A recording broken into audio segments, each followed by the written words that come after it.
Ouch! Stop it! Somebody help! Mary suddenly burst into my room while I was in the middle of a remote meeting. The bad feeling I had was spot on. Through the screen of the meeting that Jack was also attending, I saw Mary pin me down and reach for something. A cold sweat ran down my entire body. Please stop. I pleaded with my eyes, but Mary ignored my will. I tried desperately to stop her, but in the struggle, I was pushed away, fell, and hit my head hard. The next moment, the lighter in Mary's hand set fire. Suddenly, a voice shouted from the computer, "Call the police." What? Mary froze, lifting her head in shock. She didn't realize it. She wasn't aware that her reckless actions were being broadcast live. My name is Emily, and it's been 2 years since I got married. I met my husband, Jack, at work. He's in sales, and I'm in tech. After that pandemic spread, our department quickly transitioned to remote work, and these days, I only go into the office a few times a month. However, since the office is close to our apartment, we can come to work anytime. As for Jack, being in sales, he continues to go to the office as usual. Considering his job, I think it's only natural. Jack's mom, Mary, lives nearby, so she frequently comes to our place. Ever since his dad passed away 2 years ago, she's been dropping by unannounced and complaining to me, which is really bothersome. Even though I barely interact with her, she still goes out of her way to come over and complain, and I always wish she wouldn't. At first, Mary's visits were about once a week, but lately, it's increased to 2 or 3 times a week. She even shows up while I'm working, barging into the room. Then, she stands behind me and keeps making snide remarks. Is this really how you work? You need to be more serious about it. I try to block out Mary's voice by playing loud music while continuing my work, but it ends up distracting me, slowing down my work pace. Could you please talk to her, Jack? Ask her to be a little quieter. One night, after Jack came home, I tried to appeal to him, but he just gave a light laugh and responded, "Don't worry about it so much. Mom doesn't mean any harm. She's just concerned." Hearing his words, I felt a heaviness in my chest. If Mary is really concerned, why does she speak in such a way that undermines my work? And why doesn't Jack understand how I feel?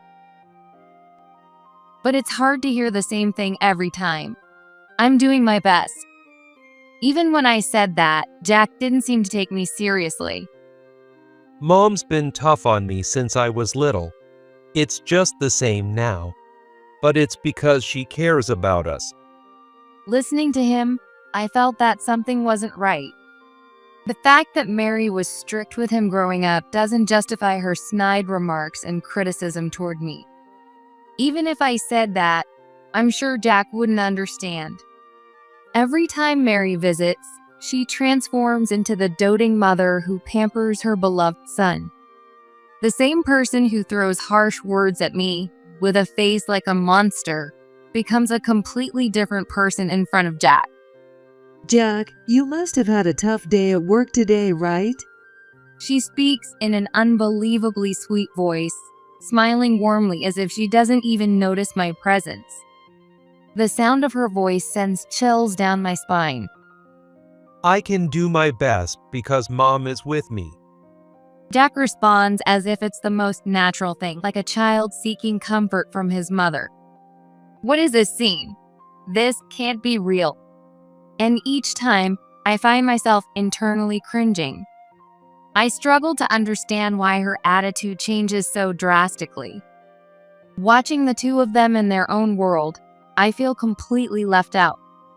No, rather, I realize I don't even want to belong in that world. Even after Mary leaves, her overly sweet voice lingers in my mind, filling me with a sense of discomfort. Why am I the only one who has to deal with this? I can't help but sigh. The fact that Jack remains oblivious only deepens my frustration. As Mary's behavior escalates day by day, I feel an increasing urgency to do something about this situation. However, Jack still seems unaware of Mary's actions, and it feels as though he dismisses my distress. As a result, every time Mary visits, the weight in my heart grows heavier. Hearing the sound of her footsteps entering the room alone makes me feel a tightening in my chest. Why am I the only one who has to suffer like this? I might just break down soon. I finally started to feel a sense of fear. One evening, when Mary visited us as usual, I felt I had reached my limit. The moment she started complaining about my work again, I stood up and faced her directly. "Mary, I'm sorry, but could you please refrain from visiting during my work hours from now on? If I can't focus on my work, it might cause problems for my company." I said it as calmly as I could, but I was boiling with my anger. Mary looked a bit surprised at first, but then she quickly smiled, raising the corners of her mouth. You're right. Work is important. I understand. I'll be more careful from now on. "Thank you." I was taken aback by her unexpected response, but I couldn't shake the feeling that she didn't really understand. There was something about her smile that felt like she was hiding something. Even after that, Mary's visits continued, and the snide remarks didn't stop. The more this went on, the stronger my determination became to do something about the situation.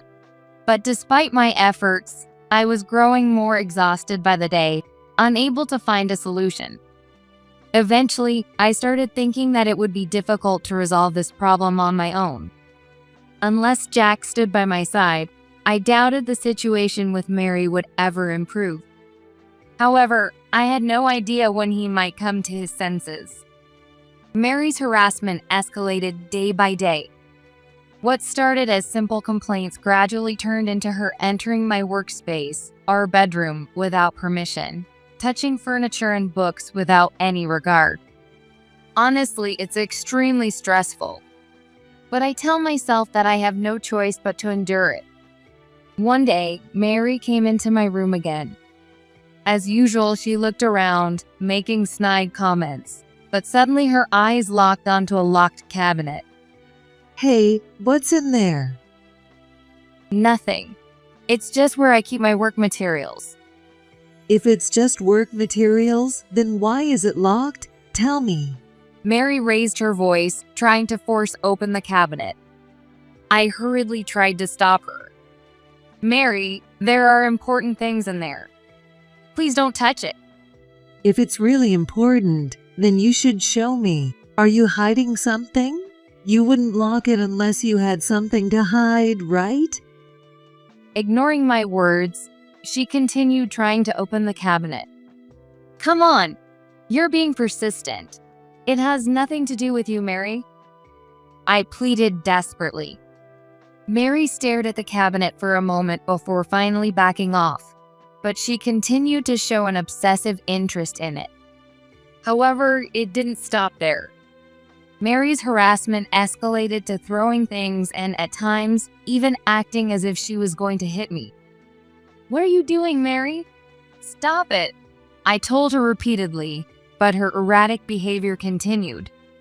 She suddenly grabbed my shoulder and shook me hard. Why won't you listen to me more? "What are you talking about? I'm not a child, and I haven't done anything wrong." Do you really think that excuse is going to work? It would have been easy to shake off her hand, but I was worried that if I did, she might exaggerate and accuse me later. Feeling trapped, I found myself getting closer and closer to my breaking point. The worst happened one day. I was attending a remote meeting as usual, with Jack also joining from the other side of the screen. Suddenly, Mary entered my room. Feeling a sense of dread, I glanced at her, but she headed straight for the cabinet. "This can't be happening. Mary, stop." I desperately pleaded with my eyes, but there was no way she would understand. Something was off with her that day. There was a madness in her eyes. Something is wrong. Jack, help me. I shouted towards Jack. At that moment, Jack, sensing the urgency in my voice, spoke with a tense tone. Hey, are you okay? What's going on? Jack, Mary is. I tried to explain the situation, but just as I was about to, Mary pulled out a lighter and a bottle of oil from her pocket. No, stop it. I felt my whole body tremble with fear. Jack's voice echoed again from the screen. Hey, what is she doing? Stop her now. But Mary didn't react to Jack's voice. No, she probably didn't hear him at all. Without any reaction to his voice, she opened the oil can and poured it over the cabinet. At that moment, I lost myself in fear and anger, leapt out of my chair, and ran toward Mary. Stop it. I grabbed her arm, desperately trying to stop her. But Mary pushed my hand away, preventing me from getting closer. In the struggle, I lost my balance, fell to the floor, and hit my head hard. Ouch! In that instant, Mary lit the lighter and brought it close to the cabinet. The cabinet burst into flames instantly. Smoke began to fill the room. Somebody help! As my consciousness started to fade, I let out a desperate scream. I thought I heard Jack's voice again from the other side of the screen. Damn it, I'm coming over right now. What's going on? What's happening? Colleagues who were also in the remote meeting started raising their voices, trying to understand the situation. There's a fire. Get out now. I heard someone shout, but my body wouldn't move. I was paralyzed, frozen with fear and shock. Mary, please, stop it. I pleaded with her, using every ounce of strength I had left, but she wouldn't listen at all. Do you understand now? You can't handle a job. You don't need any of this. Her words filled me with a sense of despair. Anger and sadness surged within me all at once. It was so overwhelming that it made me forget my pain. I forced myself to stand and tried to put out the fire using a blanket. However, the flames were stronger than I expected, spreading and burning through the blanket. Please, put it out. I prayed desperately in my heart, trying everything to extinguish the fire. Eventually, the fire died down, leaving the room filled with the smell of smoke and the charred remains of the cabinet. I collapsed on the spot, my body trembling from the pain in my head and the shock of it all. This is what happens when you defy me. Maybe now you'll start listening. Mary said coldly, smiling in satisfaction. Just then, I heard footsteps outside the room, and Jack burst in. What happened? He rushed over to me, his eyes widening as he saw the charred cabinet. Of course, the materials inside were also burned. Mom, what did you do? Jack confronted Mary, but she seemed unresponsive, staring blankly at one spot. I'm calling the police. But at that moment, a loud voice boomed from the computer speakers. What? Mary snapped out of her trance, looking around in confusion. Her expression changed abruptly. I could see her confusion and shock quickly turning into fear and anger. She stood frozen for a few seconds, but then she regained her usual defiant attitude. What the hell? How did it come to this? Mary shouted in a trembling voice. What are you doing, Mom? Jack's face was a mix of panic and anger as he glared sharply at Mary. He shouted as he approached her. No, Jack, it's just because Emily was being insolent. Mary tried to make excuses, but her words didn't come out right. She glanced at me briefly before turning back to Jack. Insolent? What did Emily do? Do you understand how dangerous and unacceptable what you're doing is? But you don't know what she said to me, Jack. I'm just doing this for you. Enough. Just be quiet, Mom. Jack shouted, and Mary fell silent, standing there frozen. She looked like a frightened child, unable to respond. Jack, I was just... Mom, I don't want to hear any more excuses. What you did is unforgivable, no matter the reason. Mary was left speechless by Jack's words, her face turning pale as she stood there. She seemed to realize that the situation had completely changed and looked increasingly confused. Jack, why are you talking to me like this? You've never raised your voice at me before. It's because of her, isn't it? I was just trying to. I said, enough with your excuses. Jack gave Mary a cold, piercing look. What you did is a crime, Mom. You need to understand that. Mary's expression crumbled at those words. She seemed to finally grasp that she was cornered, covering her face with her hands as she began to cry. How did it come to this? Mary's sobs echoed through the room, but Jack looked down at her with a cold stare. How did it come to this? You did all of this, Mom. Jack snapped, glaring fiercely at her. Mary froze, silent as ice, and clamped her mouth shut. The room fell silent, and I collapsed to the floor. The pain in my head and the emotional shock overwhelmed me again, and tears streamed down my face.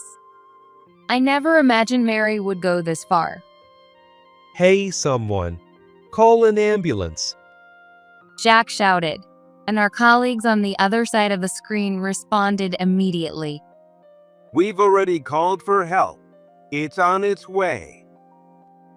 Even from a distance, I could hear their voices. Within minutes, the ambulance and police arrived, and Mary was arrested without resistance. Even at that moment, she looked as if she didn't understand what was happening. Why me? Mary muttered in a small voice, but no one paid attention to her. I later learned that my colleagues had noticed something was wrong and called the police immediately. Thanks to them, my life was saved. I'm really sorry.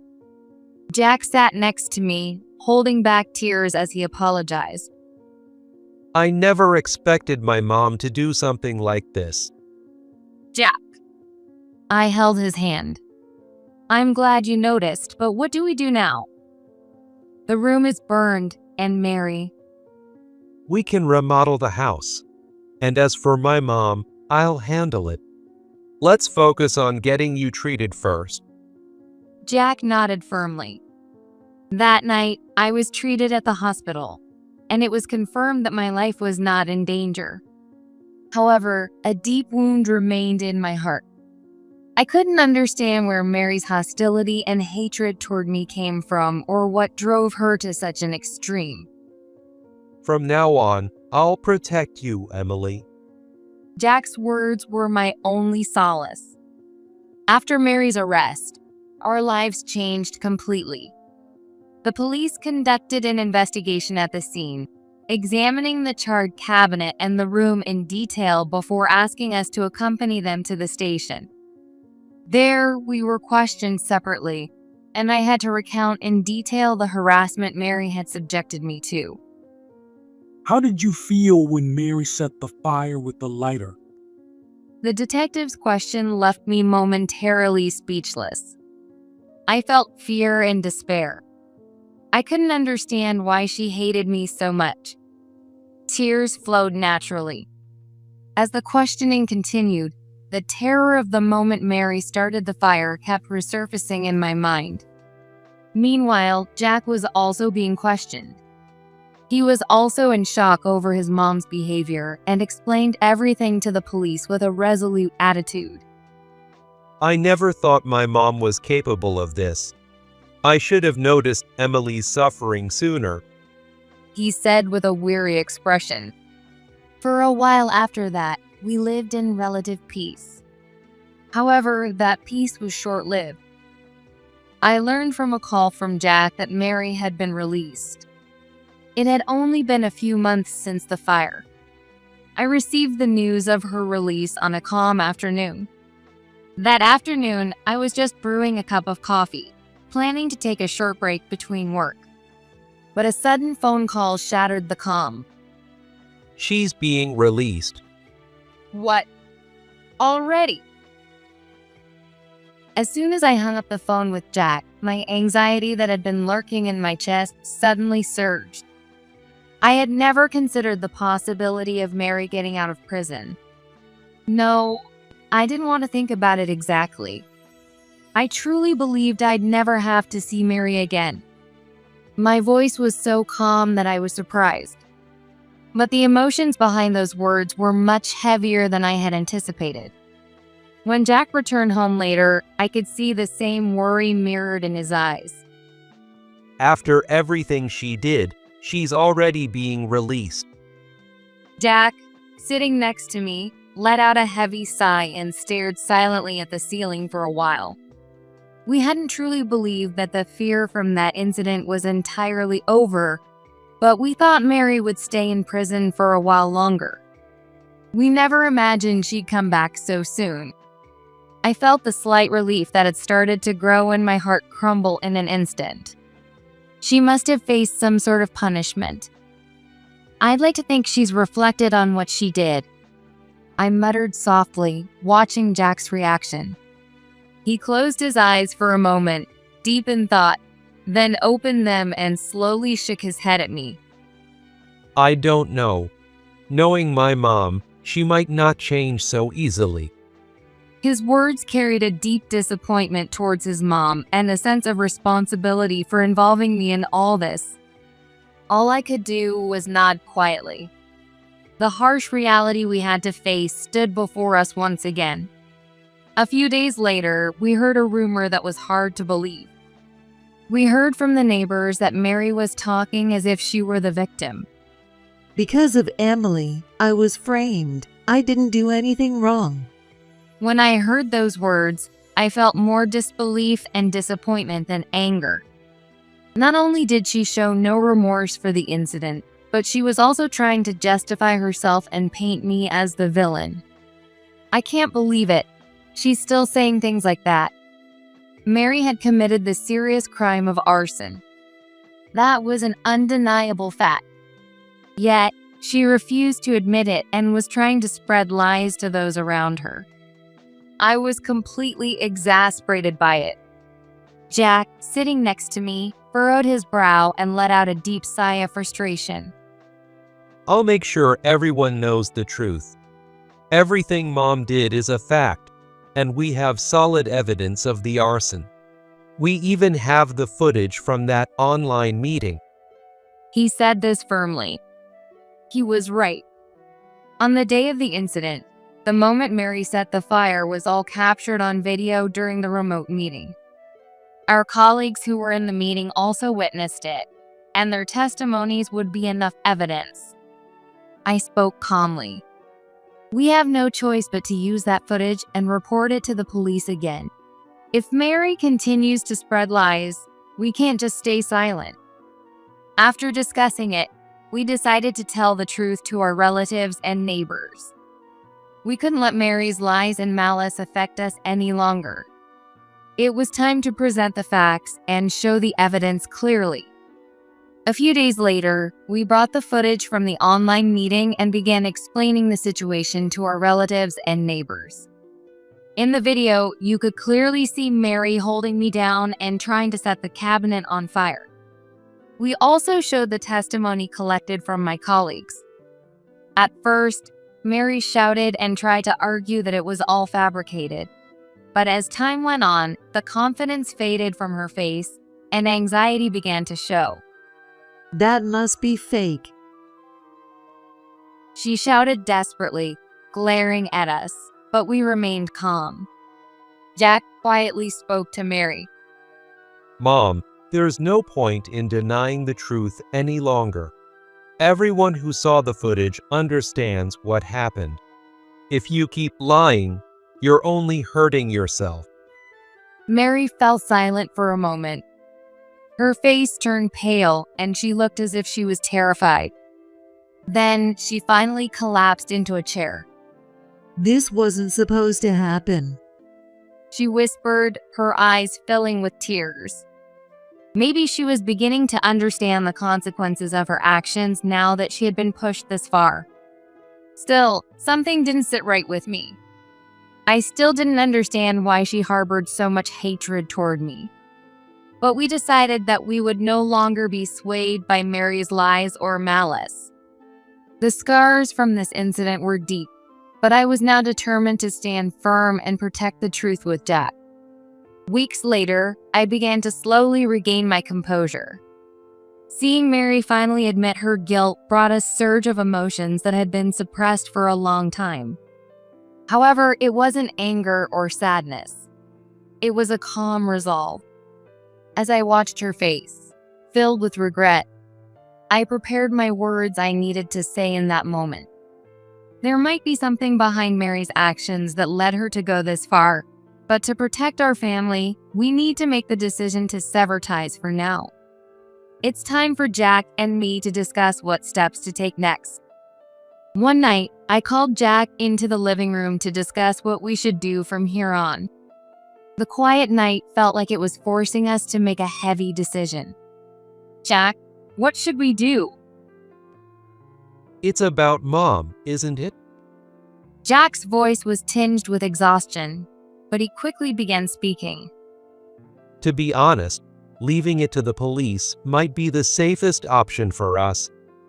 I nodded. The fact that Mary had tried to harm us didn't change. There was still a chance she could do something again. However, I had mixed feelings about it. Mary had indeed taken dangerous actions, but I couldn't help but feel that, somewhere along the way, she had broken down. The tears and regret she showed before us remained in my mind. If we really turn Mary over to the police, what happens next? Honestly, I'm scared of the outcome. I expressed my honest feelings. Jack remained silent for a while, deep in thought, and then quietly continued. I feel conflicted about Mom. Even after everything she did, part of me still feels attached to her. But at the same time, I know it's hard to keep having a relationship with her. Yeah, I feel the same. To prevent Mary from doing anything dangerous again, maybe it is best to leave it to the police. But is that really the happiest choice for us? I stumbled over my words. Cutting ties completely with Mary might bring us peace, but involving the police didn't seem like the best solution. Even if we don't involve the police, I'm planning to cut ties with Mom. I'm not giving her any more chances to be involved with us. That's the safest way. Cutting ties. But I'm also scared to continue dealing with Mary. That's true. We both fell silent, lost in thought. As our conflicting feelings about Mary swirled, the path we needed to take slowly became clear. We decided not to turn her over to the police, but instead to completely sever ties with her. Okay, we won't involve the police. But no matter what she says from now on, she's no longer part of our lives. That's the final decision. Yeah, you're right. We have no choice but to completely cut ties with Mary. We can't let her ruin our lives any further. By making this decision, we finally reached a conclusion. We hoped that severing ties with Mary would bring us the peace we needed. After that, we prepared for a final meeting to formally tell Mary that we were cutting ties with her. This would be the end of everything. I invited Mary to our home, took a deep breath, and began to speak. Mary. She responded to my voice, looking at me with a tired expression. There was a hint of regret in her face, as if something inside her had broken. She still seemed unsettled, but there was a glimmer of hope in her eyes. Perhaps she was holding on to the expectation that she might be forgiven. I won't be involving the police any further. The moment Mary heard those words, she looked relieved. She had been holding her breath, and I saw her shoulders relax as she let out a sigh of relief. She probably thought everything would be forgiven, but I knew she didn't understand the full reality of the situation. I also knew how heavy the next words I would say would be for her. Thank you, Emily. I can't bear any more hardship. I'm sorry. But at that moment, I continued in a calm and firm tone. But Mary, don't misunderstand. What? The relief on Mary's face vanished instantly, and tension returned. After watching her expression change, I looked at her coldly and spoke clearly. We won't involve the police any further, but we are cutting all ties with you. Cutting ties. Mary responded in a faint voice. There was a clear note of fear in her voice. She quickly became distressed and began to speak with a trembling voice. Wait, Emily. You're abandoning me? Aren't we family? Why would you do this? I had no intention of listening to Mary's desperate plea. We could no longer let her control our lives. I was convinced this was the best choice to ensure our safety and peace. Reaffirming this decision in my heart, I responded firmly. Yes, we are cutting ties. We're moving away, and we won't tell you where. We're severing all connections from now on. Mary froze in place, her trembling hands resting on the table as she listened to my words. It seemed she finally realized that we were serious. She opened her mouth several times as if trying to respond, but no words came out. Please, wait, Emily. Let's talk about this. It's all a misunderstanding. I was just trying to for Jack. Mary pleaded desperately in a trembling voice, but it lacked the strength it once had. It sounded weak and fragile. It was as if she had finally realized that she was on the verge of losing something. At that moment, Jack stepped forward and quietly spoke. Mom, it's over. You can't keep hurting Emily anymore. Mary reached out toward her son, trying to hold on to him, but Jack gently moved away, maintaining his firm stance. Jack, please, even if it's just you, don't abandon me. Tears welled up in Mary's eyes as she pleaded in a strained voice. I feel the same way as Emily.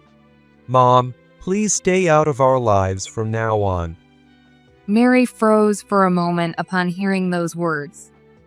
She was speechless, staring at her trembling hands. This is the end.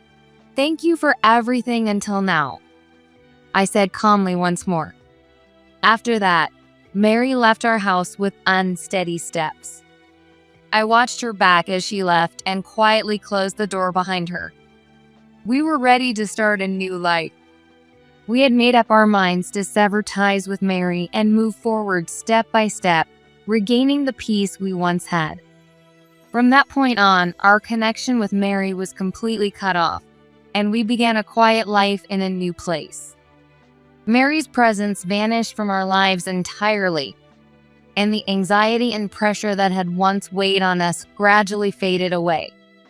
The loneliness that must have grown in Mary's heart after losing her husband was likely more than I could have imagined.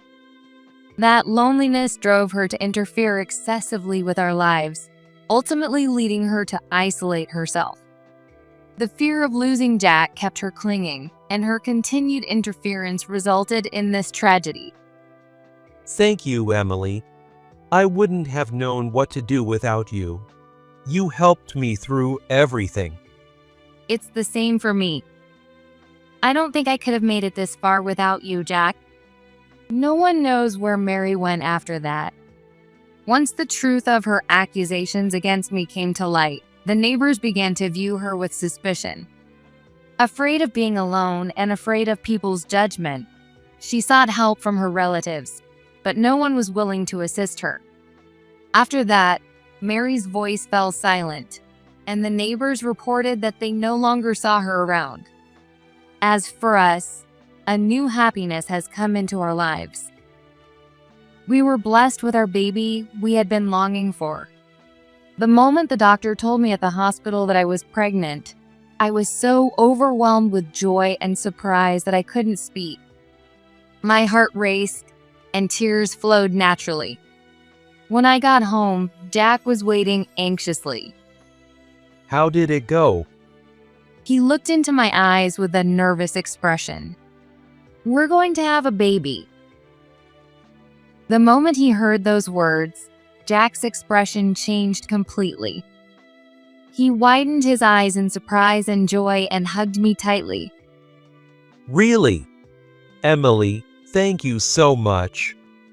We shared our joy right there.